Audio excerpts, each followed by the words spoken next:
కలిరాజు హిమాలయాలకు చేరుకున్నాడు.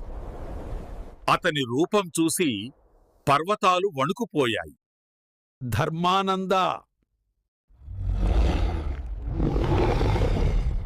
బయటకు రా. ధర్మానంద ప్రశాంతంగా బయటకు వచ్చాడు. ధర్మరక్షకుడు కూడా అతని వైపు నిలబడ్డాడు. కలిరాజు అన్నాడు, నా దాసుడిని మార్చావు, ఇప్పుడు నేను నిన్ను చంపుతాను. ధర్మానంద చిరునవ్వుతో అన్నాడు, కలి, నేను నిన్ను కూడా మార్చగలను.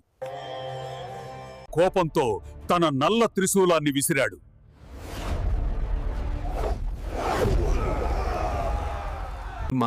ఆయన దివ్య దృష్టితో త్రిశూలాన్ని నిలిపివేశారు.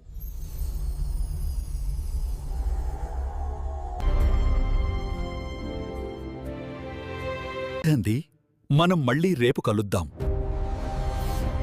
చూడండి, రేపు మరింత గొప్ప అద్భుతం చూస్తాం. మీ స్నేహితులు Please like and share and subscribe to our channel. YouTube channel subscribe చేయండి.